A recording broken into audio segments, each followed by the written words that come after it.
शिव भगतन चांगुणा की कथा जग में ये प्रमाण है। शिव भगतन चांगुणा की कथा जग में ये प्रमाण है। जहाँ त्याग बलिदान हुआ है वहीं मिले भगवान है, वहीं मिले भगवान है।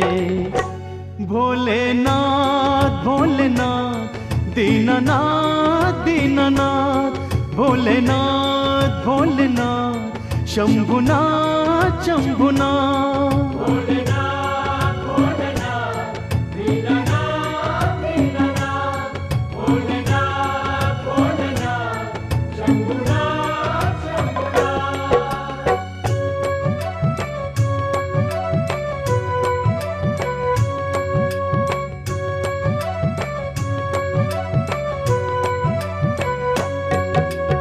शिव भक्तों, ये कथा स्कंद पुराण से ली गई है। इस कथा में ये बताया गया है कि आस्था और विश्वास से व्यक्ति किसी भी दुर्लभ कार्य को पूर्ण कर सकता है।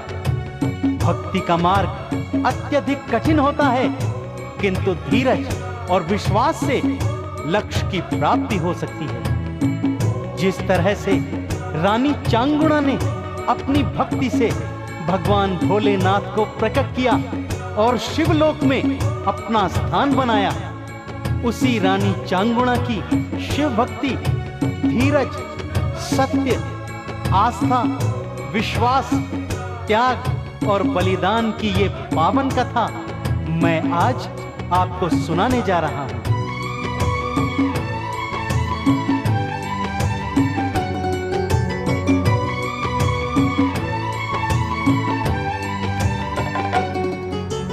नारद मुनि त्रिकालदर्शी हैं, महर्षि कहलाते हैं। पृथ्वी लोक की सारी बातें देवों को बतलाते हैं। एक बार कैलाश पहुंचकर किए प्रणाम भवानी को, पृथ्वी लोक के समाचार फिर कहे वो घड़दानी को, कहे वो घड़दानी को। प्रभुवर एक चांगुणा रानी आपकी भक्त महान है। जहाँ त्याग बलिदान हुआ है वही मिले भगवान है, वही मिले भगवान है। भोलेनाथ भोलेनाथ दीनानाथ दीनानाथ, भोलेनाथ भोलेनाथ शंभुनाथ शंभुनाथ।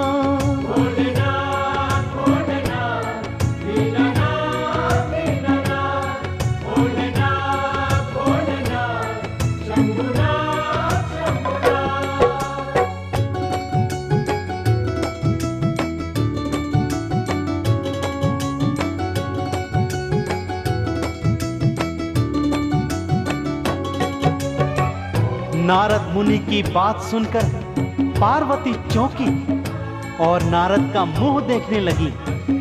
नारद जी कहने लगे, प्रभु, पृथ्वी पर कांति नगर के राजा श्रेयाल और रानी चांगुणा आपके परम भक्त हैं। उनके यहाँ अतिथियों का विशेष सम्मान होता है।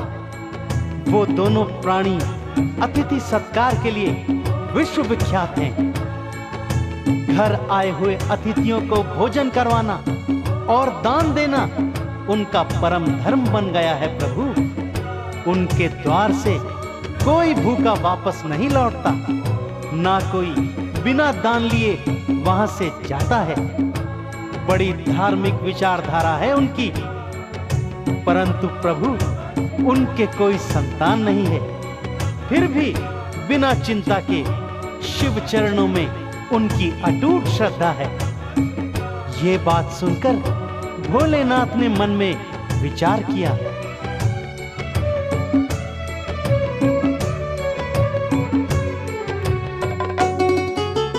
नारद मुनि की बातें सुनकर पार्वती से शिव बोले, ऐसे भक्त को देखे चलो नारद के संग में हम होले। दानवीरता दयाशीलता दोनों उनकी देखेंगे, उस रानी की भक्ति भावना आज हम तो परखेंगे, आज हम तो परखेंगे, बांझन क्यों शिव भक्त चांगुणा, सोच के सब हैरान है। जहाँ त्याग बलिदान हुआ है, वही मिले भगवान है, वही मिले भगवान है। भोलेनाथ भोलेनाथ दीनानाथ दीनानाथ, भोलेनाथ भोलेनाथ शंभुनाथ शंभुनाथ। भोलेनाथ भोलेनाथ दीनानाथ दीनानाथ, भोलेनाथ भोलेनाथ शंभुनाथ शंभुनाथ।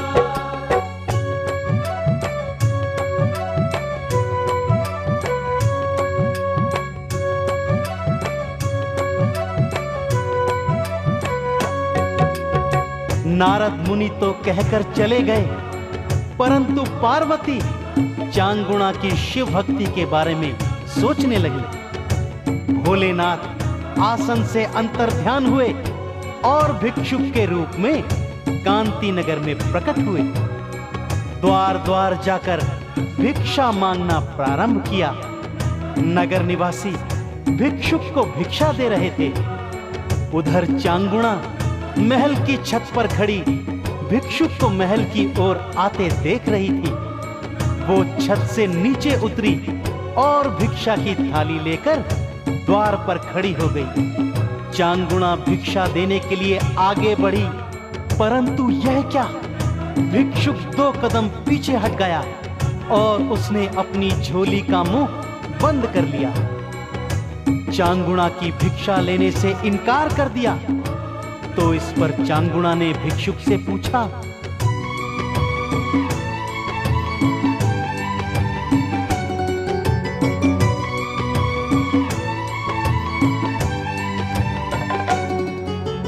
हे मुनिवर क्यों लिए नहीं ये एक दुखियारी की भिक्षा, जो भी आप चाहते हो वो प्रकट करो प्रभु इच्छा। निसंतान के हाथ न लूंगा, भिक्षु ये बोला भिक्षा, बांझन से तो दान न लेना, गुरु ने दी मेरे शिक्षा, गुरु ने दी मेरे शिक्षा। दूषित दान लेना भिक्षु के गुरुवर का अपमान है। जहाँ त्याग बलिदान हुआ है, वहाँ मिले भगवान है, वहाँ मिले भगवान है। भोलेनाथ भोलेनाथ दीनानाथ दीनानाथ, भोलेनाथ भोलेनाथ शंभुनाथ शंभुनाथ। भोलेनाथ भोलेनाथ दीनानाथ दीनानाथ, भोलेनाथ भोलेनाथ शंभुनाथ शंभुनाथ।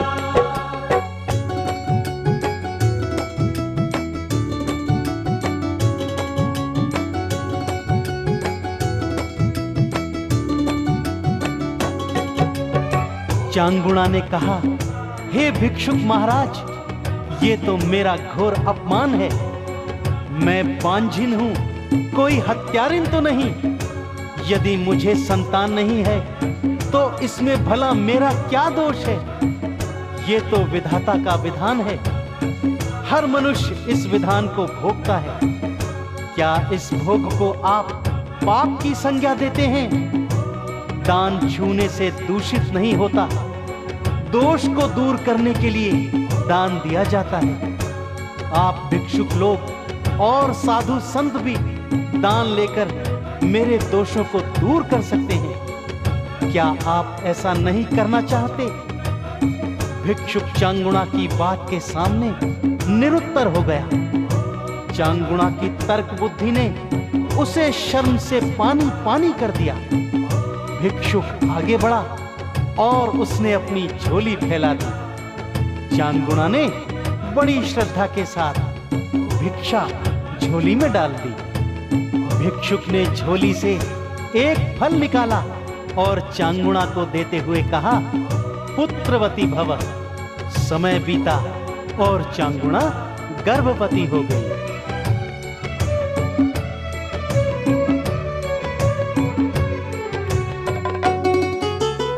खुशी में रानी डूब गई कि वो भी माँ बन जाएगी। घर में ललना खेलेगा, अब बांझ नहीं कहलाएगी। दिन महीने गिन गिन कर रानी खुशियों से भर जाती थी। आने वाले पुत्र की खातिर गुड्डा एक बनाती थी, गुड्डा एक बनाती थी। रात दिना बस ये ही सोचती, आने वाला प्राण है। जहाँ त्याग बलिदान हुआ है वही मिले भगवान है, वही मिले भगवान है। भोलेनाथ भोलेनाथ दीनानाथ दीनानाथ, भोलेनाथ भोलेनाथ शंभुनाथ शंभुनाथ। भोलेनाथ भोलेनाथ दीनानाथ दीनानाथ, भोलेनाथ भोलेनाथ शंभुनाथ शंभुनाथ।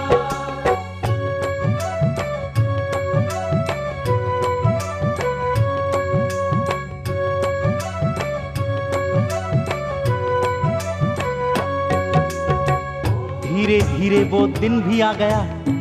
9 महीने और 9 दिन के बाद रानी चांगुणा की कोख से एक शिशु ने जन्म लिया।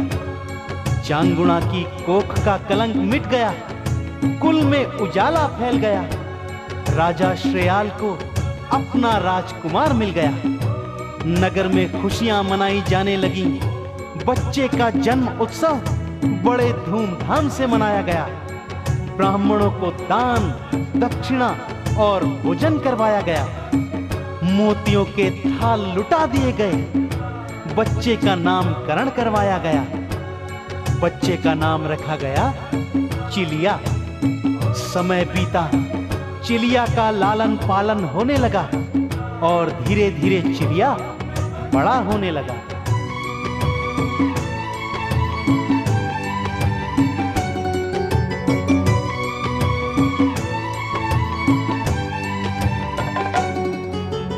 एक दिन फिर ऐसा आया, किलकारी घर में गूंज उठी।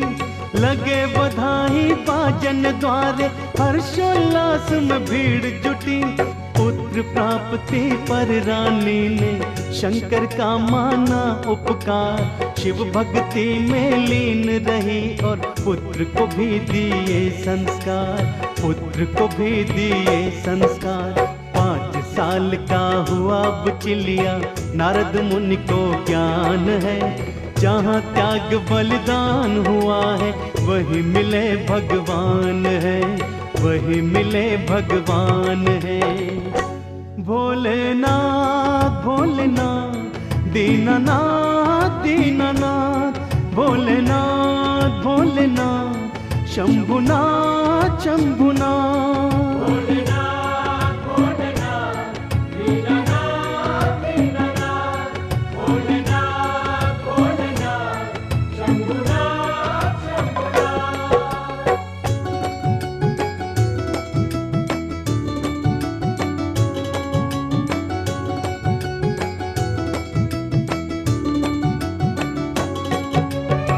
नारद मुनि घूमते हुए एक दिन कैलाश पर पहुंचे।